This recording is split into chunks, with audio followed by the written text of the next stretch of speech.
ನಾಯಕರಾಗಿದ್ದಾರೆ, ಅಖಿಲ ಭಾರತ ಕಾಂಗ್ರೆಸ್ ಸಮಿತಿಯ ಅಧ್ಯಕ್ಷರಾಗಿದ್ದಾರೆ. ಒಬ್ಬ ನಮ್ಮ ರಾಜ್ಯದ ಹೆಮ್ಮೆಯ ಪುತ್ರ ಅವರು. ಕರ್ನಾಟಕ ಸರ್ಕಾರ ಅವರಿಗೆ ದಲಿತರು ಕಾರಣಕ್ಕೆ ಅವಮಾನ ಮಾಡಿರುವಾಗ ಅದರ ಬಗ್ಗೆ ವಿರೋಧ ಪಕ್ಷದವರು ಇಷ್ಟು ತಾತ್ಸಾರ ತೋರಿಸ್ತಾ ಇದ್ದಾರೆ ಅಂತ ಹೇಳಿದ್ರೆ, ಇದು ಇವರು ಕೂಡ ದಲಿತ ವಿರೋಧಿಗಳು. ಅಲ್ಲಿ ಖರ್ಗೆ ಅವರಿಗೆ ಅವಮಾನ ಮಾಡಿರೋದು ಬಿಜೆಪಿ ಅವರು.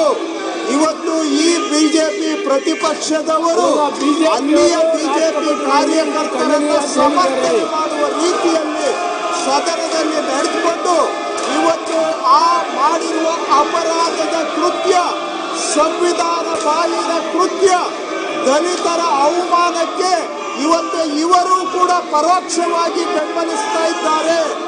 ಈ ವಿಷಯದಲ್ಲಿ ಸರ್ವಾನುಮತದಿಂದ ಈ ಖಂಡನಾ ನಿರ್ಣಯವನ್ನ ಮಾಡಬೇಕು ಅಂತೇಳಿ ಸದಸ್ಯರು ಕೇಳ್ತಾ ಇದ್ದಾರೆ, ಮಾನ್ಯ ಮಂತ್ರಿಗಳು ಕೇಳ್ತಾ ಇದ್ದಾರೆ. ಅದಕ್ಕೆ ಕೈ ಜೋಡಿಸೋದು ಬಿಟ್ಟು ಅದನ್ನ ವಿರೋಧ ಮಾಡುವ ರೀತಿಯಲ್ಲಿ ಪ್ರತಿಪಕ್ಷದವರು ನಡೆದುಕೊಳ್ತಾ ಇದ್ದಾರೆ.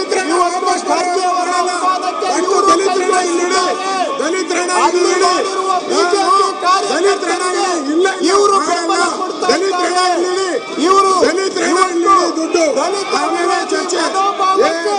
ಇವರು ನಡೆದುಕೊಳ್ತಾ ಇದ್ದಾರೆ. ಸಾಕ್ಷಿ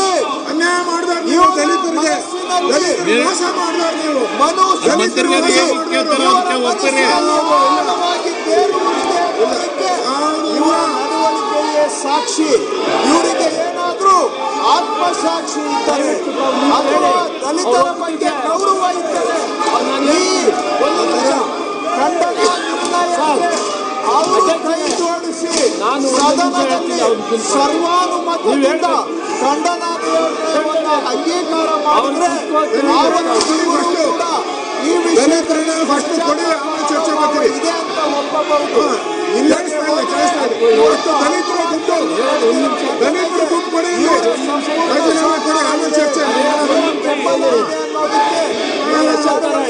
ಸಾಕ್ಷಿ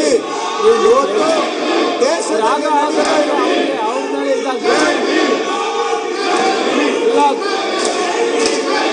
ರಾಷ್ಟ್ರದ ಅತ್ಯಂತ ಹಿರಿಯ ದಲಿತ ನಾಯಕರು, ಸ್ವಾಭಿಮಾನದ ಸಂಕೇತ, ಕರ್ನಾಟಕದ ಹೆಮ್ಮೆಯ ಪುತ್ರ ಶ್ರೀಯುತ ಮಲ್ಲಿಕಾರ್ಜುನ ಖರ್ಗೆ ಅವರಿಗೆ ಅವಮಾನ ಮಾಡಿದ್ದಾರೆ. ದಲಿತರು ಅನ್ನೋ ಕಾರಣಕ್ಕೆ ಅವಮಾನ ಮಾಡಿದ್ದಾರೆ. ಆದರೂ ಕೂಡ ಪ್ರತಿಪಕ್ಷದವರು ಅವಮಾನ ಆಗಿರೋದಿಲ್ಲ. ರಾಷ್ಟ್ರದ ಅತ್ಯುನ್ನತ ನಾಯಕನಿಗೆ ಅವಮಾನ ಖಂಡಿಸೋದಕ್ಕೆ ತಯಾರಿಲ್ಲ ಅಂತ ಇವರು ಅಲ್ಲಿಗೆ ಅಪರಾಧವನ್ನ ಸಮರ್ಥನೆ ಮಾಡ್ತಾ ಇದ್ದಾರೆ. ದಲಿತ ವಿರೋಧಿಗಳು ಇವರು. ದಲಿತರಿಗೆ ಅನ್ಯಾಯ ಆಗ್ತಾ ಇದ್ರು ಕೂಡ ಈ ದೇಶದಲ್ಲಿ ಇವರು ಅದಕ್ಕೆ ಪರೋಕ್ಷವಾಗಿ ಬೆಂಬಲ ಕೊಡ್ತಾ ಇದ್ದಾರೆ ಅಂದ್ರೆ ಇದಕ್ಕಿಂತ ಅವಮಾನ ಮತ್ತೊಂದು ಇಲ್ಲ. ಇದಕ್ಕಿಂತ ಸಂವಿಧಾನದ ಮೇಲೆ ಅತ್ಯಾಚಾರ ಮತ್ತೊಂದು ಇಲ್ಲ.